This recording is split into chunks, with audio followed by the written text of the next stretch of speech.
Azure Magpie here, and today for another reaction, we are doing rare D-Day footage. This got someone asked if I could react to some Omaha Beach, so D-Day footage. There's not a lot of it at all. I searched it up. There's basically nothing. Also, guys, I got a new mic. My brother is giving it to me, so hopefully it sounds a bit better. It is wireless, so I don't know. It might sound better. Just let me know if it sounds better, guys. So the guy who requested it, I cannot pronounce his name. It's in Russian, so I have no idea how to say it. But yeah, I'm not even gonna try. But yeah, you guys get what I'm saying. I'm just, I just can't say it. That's the way it is. Anyway, guys, this is D-Day footage. Apparently it's rare color footage. I searched up D-Day footage. Well, actually, I searched up Omaha Beach footage. Hardly anything comes up at all. In fact, this is basically the only video that does come up. So yeah, let's do this. It's an 11-minute video. Let's sit down, let's react, let's see what it brings. Let's go, guys. And soon we were down at the docks, and there we found units of the 101st Airborne Division carrying everything they could carry by hand, boarding landing craft that were so heavily laden they had to be pushed off the docks by trucks, Wow, as you that's see pretty in cool. this manner. And these men were being taken out to larger craft and boarded for the invasion. And here we see several units carrying grenades, bazookas.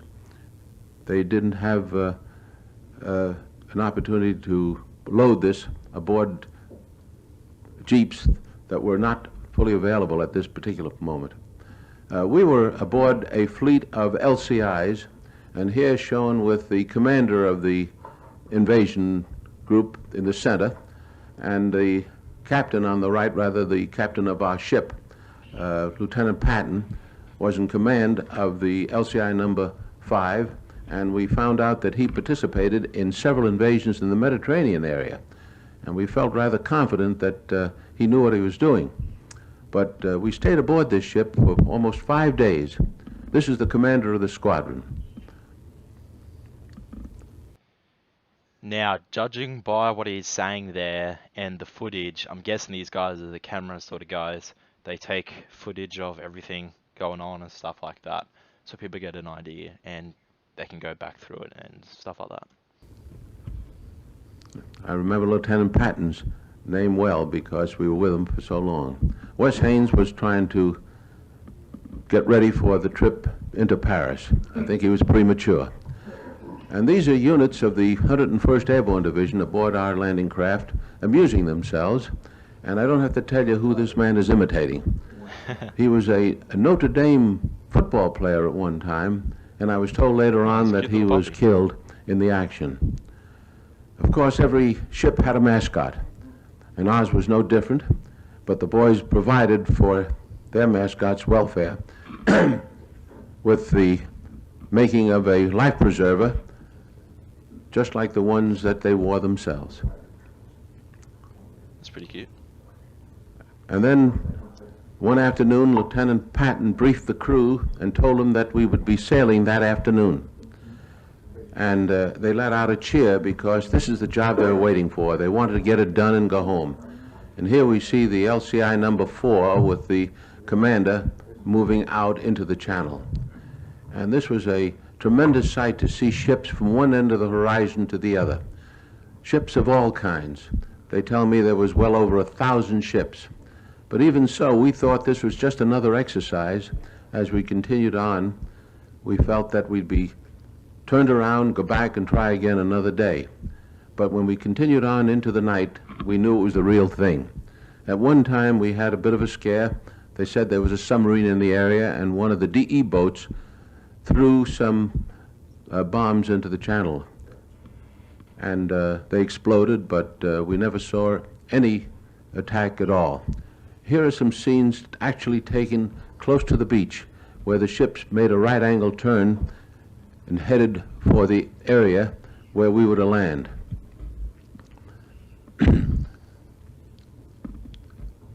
That is a DE boat in the distance. And of course, we were on the alert for any kind of attack, even airplane attacks. Fortunately, our Air Force did their job well, and at no time did I know of a German attack except after we had landed. Two planes attempted to strafe the beach, and I happened to be in the area. Now, these are some scenes that I took with my camera that was reduced to 16 millimeter. This particular scene of these men Wow. going ashore was taken by an automatic camera aboard a British landing craft, and they were the first men to land. The reason it was taken by an automatic camera was because they wanted to have a record of what happened should the landing fail. At least they might have a record if they were able to recover the film of what happened and how to avoid it if they had to try another attack. It's incredible. But here are some scenes landing on the Utah beach, and this is the way we went ashore. This is, again, is at the British beach, but you notice the men didn't dash ashore after being aboard a landing craft for 5 solid days. They just walked slowly and cautiously, fearful of bombs and mines that were sown in the area. You notice they had their rifles wrapped in cellophane. But this is the way we had to go ashore. And I needn't tell you that a lot of the boys didn't make it. Here's one of the famous scenes taken from black and white film of 2 men being shot down right before your eyes. Yeah, wow. Here is Pete Carroll and Wes Haynes carrying our own equipment, and the ship is grounded on the beach. The section of the beach we were on was being attacked by enemy fire, and in the previous shot you could see a bomb actually land not too far from where we were. There it is again. And the bulldozers were trying to clear roads to let our jeeps and tanks move forward. And even though it was June, the area was quite cold, as it usually is in that part of Normandy. Of course, the men dug their foxholes a little deeper, and we had the good fortune of finding a concrete wall which helped serve as protection. But even now, we're taking some of our wounded back to the beach so they can be transferred back to England.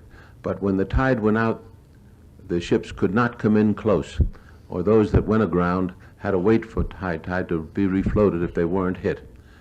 We stayed on the beach the first night and lived in a foxhole, and soon we showed some of the first prisoners taken in the area late the first day, who were captured close to the beach and were sent back to England because there was no room to keep them there.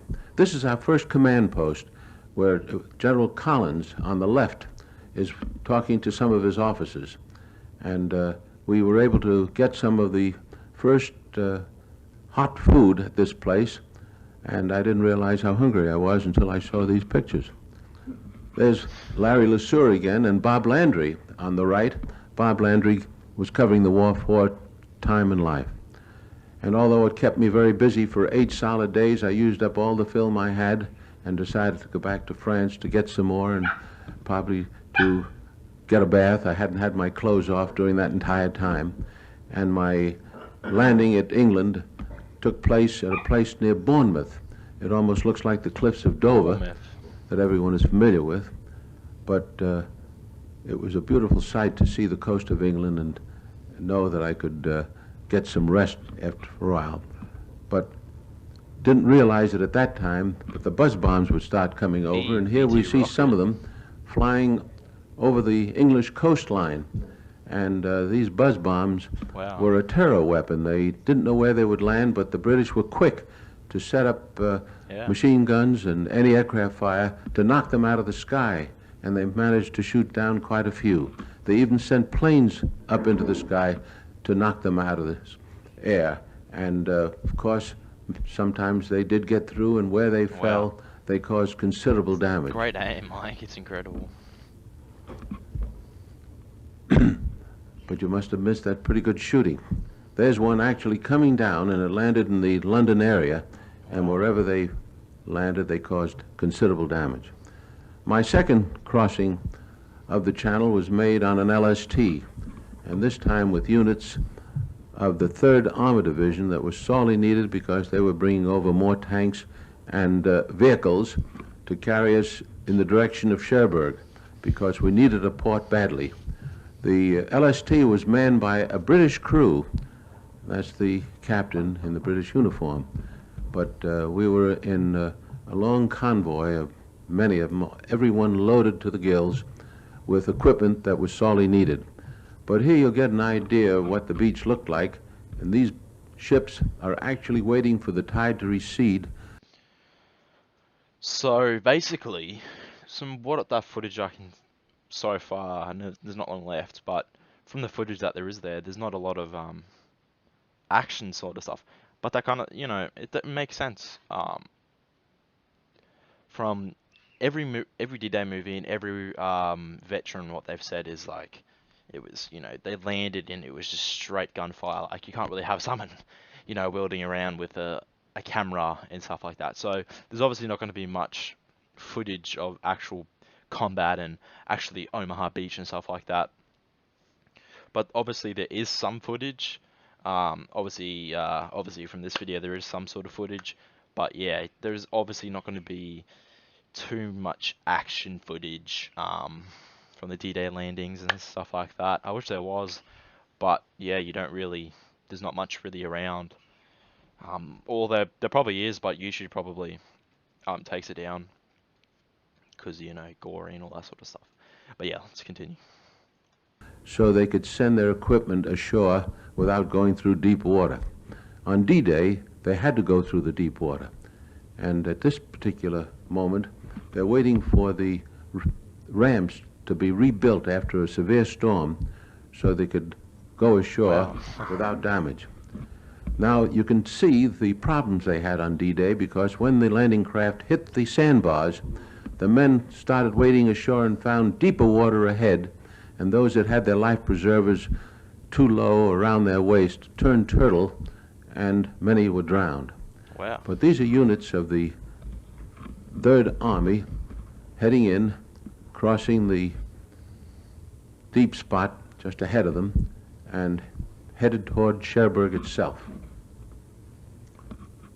This was a remarkable sight, and the ships were lined up as far as the eye could see, bringing supplies ashore. We needed Cherbourg badly because we thought we could use it as a port, but we found that Cherbourg, shown here, was pretty badly destroyed by the Germans themselves. They destroyed the docks, which we thought we could use, and it took them, if I recall, almost 2 months before we could bring a ship in. Wow. They set up mines and destroyed the famous Cherbourg docks where the transatlantic liners used to land.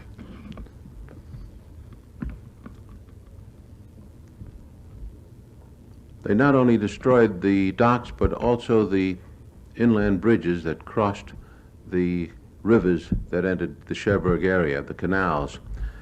This is one of them was destroyed by the Germans. Soon the French people came back into the city and gave us a warm welcome.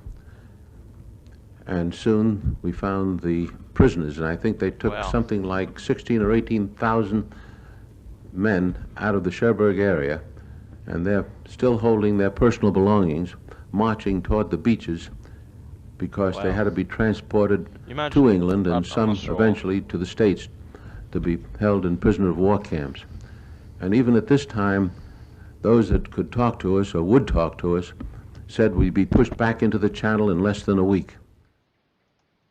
Yeah, well, that didn't happen, but alright. You imagine, like, I don't know, like, why those, obviously they probably saw, that many Americans and British and stuff, and they were probably scared, but I wonder why they did surrender. Like, if they never surrendered, it could have made a big difference, there's 17,000 men, that's a big difference, that can really push hard, could have pushed the British and the Americans back quite far, But yeah, wow, that's really crazy to think about.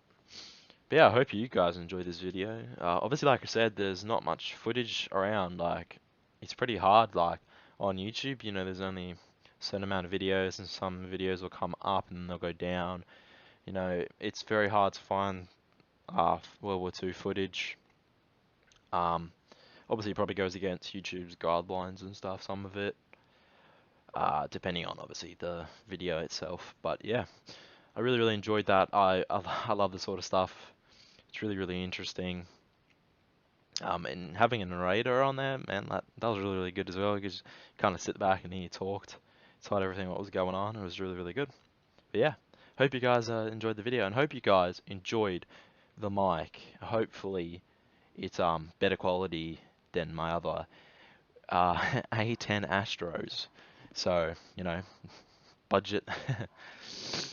Yeah, budget. That's what it is. They're like under $100 Australian, so about 70 Australian or something like that. So yeah.